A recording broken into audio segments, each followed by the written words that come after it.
Welcome to this episode of Sisters Sidebar with Jill Wine-Banks and me, Barb McQuade. If you have a question for us, please email us at sistersinlaw@politicon.com or tag us on social media using hashtag sistersinlaw. But don't just type them. We want to hear your voices. So you can record them using a voice memo, email them to us, and we might include it in our next show. So let's get started. Jill, our first question comes to us from Donna in North Carolina. Many people are talking about impeaching the president using the 25th Amendment, but that is only for one person at a time, isn't it? Would Article 2, Section 4 be a better way to take care of the president and his cabinet? What are your thoughts? What an interesting question. You are not the only person who has asked about whether Article 2 of the Constitution, Section 4, allows for the overall removal of the president, the vice president, and the cabinet, all in one fell swoop. The answer is no. That's sort of a misreading. It does allow for each of them to be impeached and removed, but each has to be subject to articles of impeachment individually directed at them. Now, could they be combined in one document? They could. You could say we need to impeach all these people and here's why, but there have to be allegations specific to each person.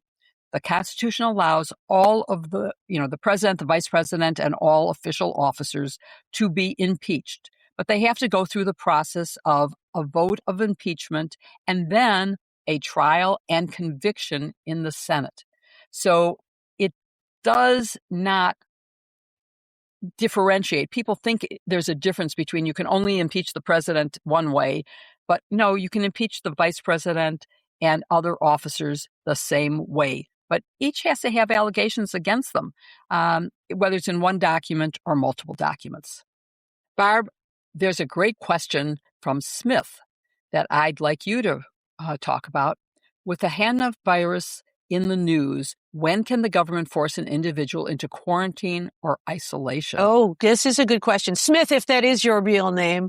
This Hantavirus, Jill, you've probably read about this. This is, on a cruise ship where people have been very ill. Some people died and they have been put into quarantine, I think in Kansas City, right? And they have to stay there for quite a period of time when they come out. And the answer is yes.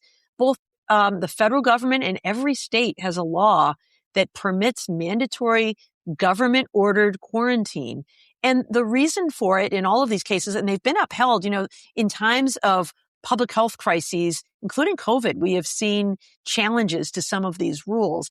And although we ordinarily have these rights to liberty and to be free from restrictions and only with due process to have them removed, it can be if there is a compelling governmental interest, and that is protecting public health, and that the law is narrowly tailored to achieve it. So for a limited time, whatever time science tells them is necessary to keep someone isolated to avoid infecting the rest of a community, it is appropriate to do that. So the feds typically have jurisdiction if there is crossing of an international or a national boundary. So somebody coming in from the sea, the Coast Guard has the ability to designate people for quarantine during times of pandemics, epidemics, and other things. The CDC has the authority under the Public Health Act to quarantine individuals when they're moving from state to state, to say you can't leave the state if you have some sort of illness.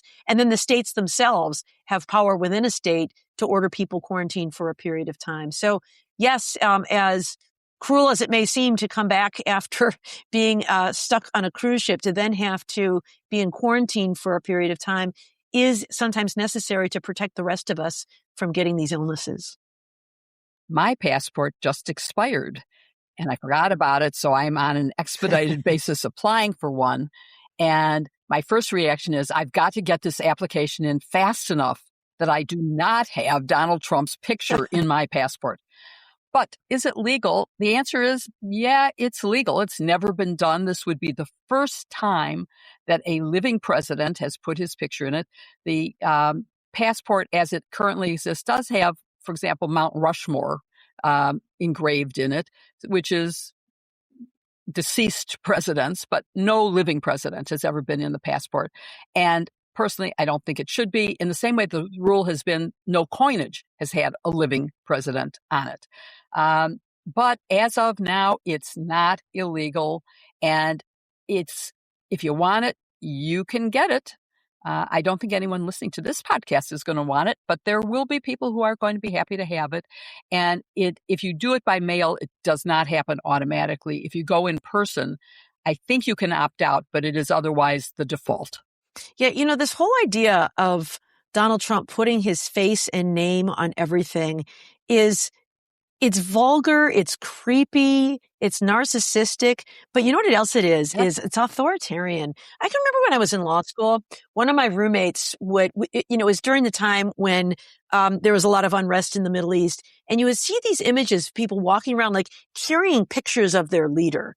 And I remember my roommate saying, isn't that the weirdest thing? Like, can you ever imagine people walking around with a picture of, at the time it was George H.W. Bush, and we laughed at how absurd that would be. And yet, we see that now with all of the Trump stuff. And it is, when it comes to this, authoritarian playbook, so-called, it is part of that game. It creates this image that the leader is everywhere, sees everything, is omnipresent, is worshipped. And it crosses over into this almost religious worship. Like, how about the gold statue that he unveiled at the Doral Golf Course in Florida? Oh my gosh. That's his golf course. How about the banner at the Department of Justice and other cabinet offices? It's disgusting. And, the only thing I can think of comparable is Roger Stone having a tattoo full size on his back of weird. Richard Nixon. So, and let's add, it's not just his picture that'll be on it. It's his signature, his big, bold. Yeah. Oh, I mean, signature. It's really, but I think your point about authoritarian rulers is absolutely correct. Yeah. We talked about in our last show, the package of anti-corruption bills. I would love to see, whether it's a law or just a norm or a campaign pledge, no self-promotion in government, right?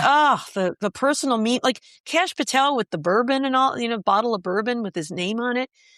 Do your job. We don't need merch with your name and picture on it. And how about renaming the Kennedy Center and renaming the Peace Institute? We should not allow this for sure. Yep.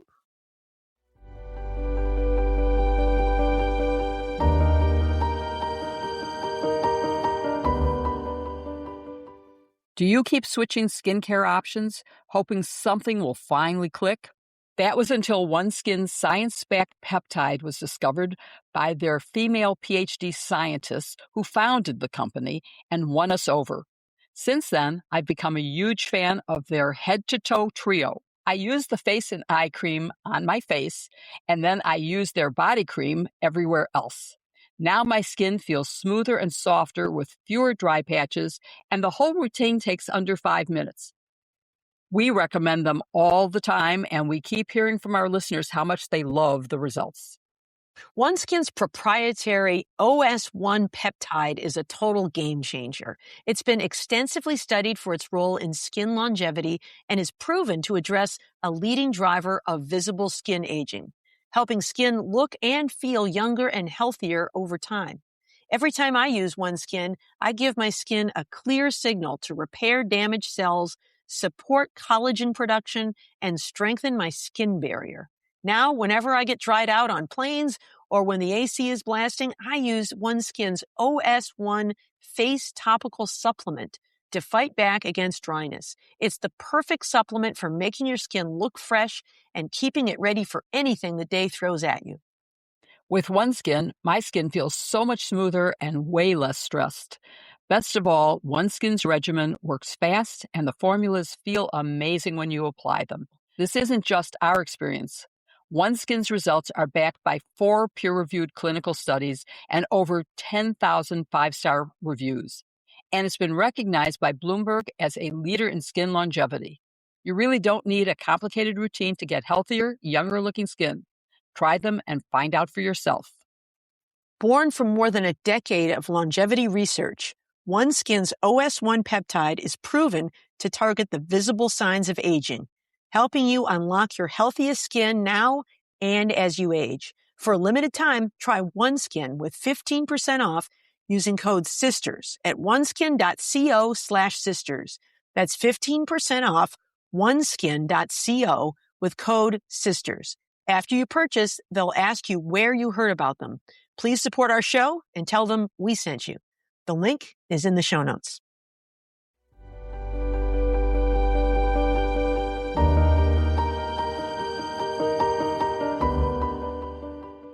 I love my Lola blanket. It's been my go-to gift because it's such a great thing, and I have friends who love them too. You know, when a hard day of work starts winding down, there is nothing better than snuggling up under a Lola blanket. I was saying to my husband yesterday, my favorite thing to do is to go into the living room after dinner, put on a sporting event, you know, the Pistons, the Tigers, the Cubs. Sure. They play in the day. You know, it's in the evening and you need that Lola blanket. They're so warm and comfortable that your worries and stress vanish in its soft embrace. Add in your favorite movie, your favorite team, your loved ones, maybe a tasty snack. I usually like a little herbal tea, and it's the highlight of the week. After discovering them on Instagram, our Lola has been a part of so many memories, which is why we decided that the next time we bought a gift for a loved one, it was going to be a Lola so that they can recreate those moments with something that they can enjoy every day. And I'm not kidding. It has become my go-to gift, and everybody who gets one loves it. You know, Barb, you can record the Cubs and watch them at night. Okay. We record the Cubs and the Seminoles, and we often watch them under the embrace of a Lola blanket. Okay. Lola blankets come in tons of colors and beautiful designs, so you can find the perfect fit for any home or personality. They not only make your space warmer and more put together, but their softness is on another level. Each one is so luxurious, and there's no pilling or shedding, just pure comfort. Speaking as a true blanket lover, Lolas are the best. They're crafted with ultra-soft, luxury faux fur and a signature 4-way stretch that somehow makes them both plush and light at the same time. They're machine washable, double hem for durability, and even after countless washes, they look brand new with a wow factor that makes them truly special. Lola has more than 20,000 five-star reviews, including ours. And once you feel it, you'll know why. There's a reason it's called the world's #1 blanket. But the story behind it is what makes it even more special.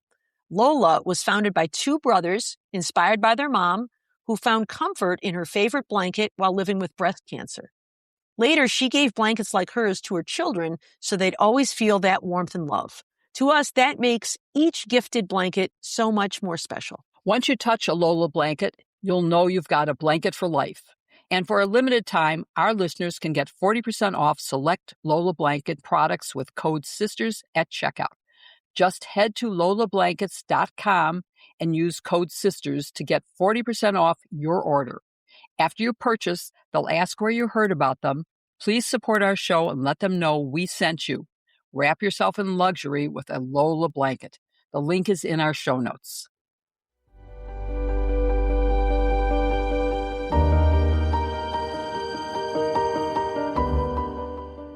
And Barb, we have another question, also on audio, from Sam in San Jose, California. I'm curious, if Democrats take control of both chambers of Congress again, is it possible for them to pass an act with a mandatory minimum prison sentence for anybody that lies before Congress under oath, specifically for the people that have been pardoned, to let them know that they are going to have to answer for this eventually? Do you think that might cool their jets? Yeah, that's a really interesting question, Sam. The answer is yes. Absolutely yes. So Congress, makes all the laws. It writes the criminal laws, and it gets to set the penalties. The only limit on a penalty is the Eighth Amendment, which of course prohibits cruel and unusual punishment. And one of the things that's been held to be cruel and unusual punishment is that which is grossly disproportionate. So sometimes they've held the death penalty. The Supreme Court has held the death penalty to be grossly disproportionate in certain kinds of crimes that are not homicide crimes. So if you said the sentence for littering is 1 million years in prison, that's a mandatory minimum, they would say that's grossly disproportionate. So I think it depends on what that mandatory minimum sentence is. But, 5 years, 10 years, 1 year, the court will not really substitute its judgment. They're not to say, if we were writing on a clean slate, we might pick a different number. It just has to be, and not just disproportionate, grossly disproportionate. So if Congress wanted to write a statute saying that the penalty for lying under oath before Congress is 5 years or 10 years, and it's a mandatory minimum, meaning a judge cannot impose a sentence below that, I think they could absolutely do that. Jill, I've got another audio question I'm going to send your way. This one is from Maureen in California. Would Randy George, who's recently been forced into retirement by Defense Secretary Hegseth, be allowed to speak publicly about his experience governing the Army during the Trump administration, or are there rules that limit his ability to speak as a former commander? Thanks. Really love the show. Great question. And under federal law, both under the UCMJ, Uniform Code of Military Justice, and Department of Defense directives, retired officers do have some limitations, but not many, on their First Amendment rights. There are some restrictions that are primarily regarding partisan politics and not engaging in them while in uniform. But in civilian clothes, it's a different story. Use of contemptuous language and military discipline, interfering with military discipline. We have seen some efforts to limit the powers of retired people, like, for example, Senator Mark Kelly has been attempted to be disciplined, but the courts have said it was improper. But again, contemptuous language is penalizable, though it's not very well defined. But I think it's a question of what you say about the president himself, particularly. Political endorsements while in uniform, not allowed. Taking foreign compensation, not allowed. But as a private citizen, you can weigh in. You cannot use classified information that once it's classified, it's you can never reveal it. It doesn't matter whether you're in uniform or out of uniform. And so, yes, I think that he could speak out about other aspects of service in the government and leading the troops in a time of the president being Donald Trump. Probably a lot of value to come from that kind of free speech. I think so, particularly because of the rumors that his departure from the military was because of disagreements with military policy. Okay. Jill, can you imagine some of the books that are going to come out in a couple of years about people who served in this administration? We had John Bolton with The Room Where It Happened, which may or may not violate the Espionage Act. You imagine some of the tell-alls we're going to hear about in a few years? I hope we're going to hear tell-alls, and I hope that they'll be honest. But the problem is most of this administration is following the desires of Donald Trump, and so they will be incriminating themselves if they tell the truth going forward. So I'm not so sure we're going to get any tell-alls. But Barb, I have one more question for you that comes from Charlene in Santa Monica, California, and it's about the LA mayoral race.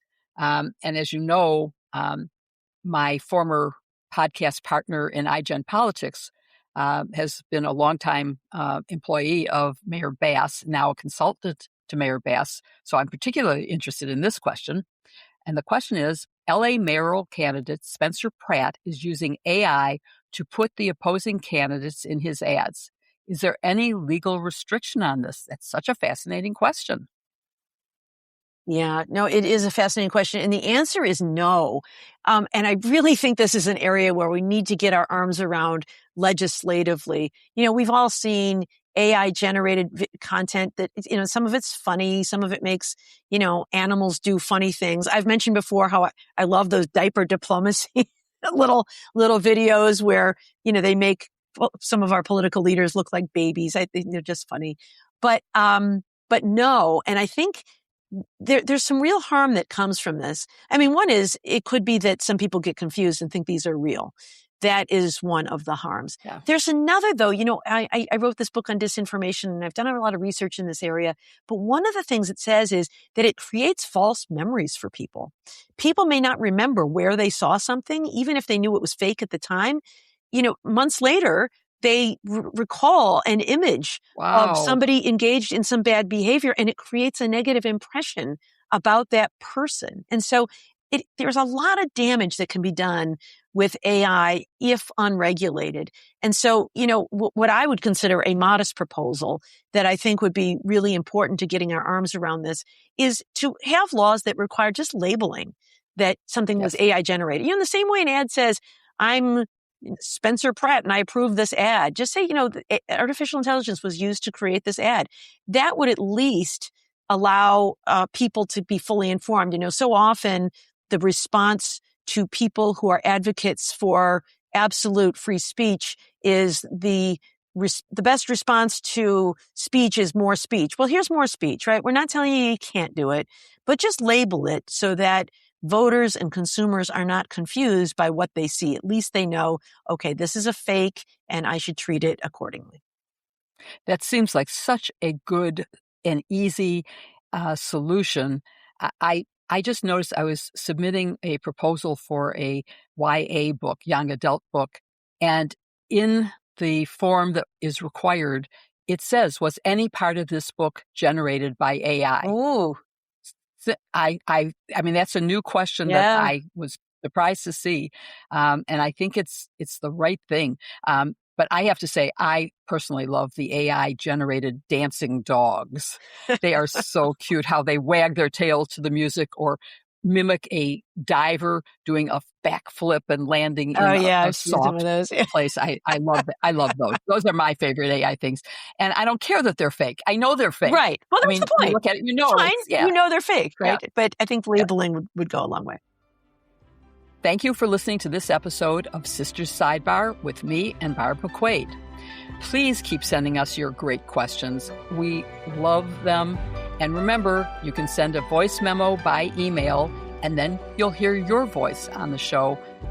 If you only send a written question, we have to read the question in our own voices, but we love hearing your voice. So please keep sending them. Follow Sisters Sidebar and, of course, our original companion show, which is #SistersInLaw, wherever you listen to podcasts. Please give us a 5-star review so that other people will find the show and start listening to us. Please show some love to today's sponsors, OneSkin and Lola Blankets. The links are in our show notes, and it is those advertisers who make this show possible. Don't forget to pick up Sisters-in-Law, #Sisters-in-Law merch, and other goodies at politicon.com/merch.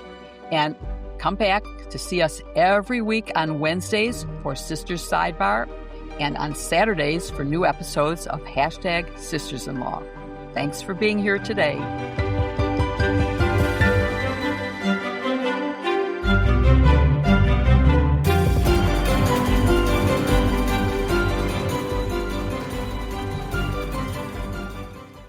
No, really? Is Come Murdoch? on. How about Murdoch? And you saw, oh God, what's his name? Harvey Murdoch's going to Weinstein. get a new trial. Harvey Weinstein, a mistrial. Oh, yeah. Harvey Weinstein mistrial. God, what a week. Yeah.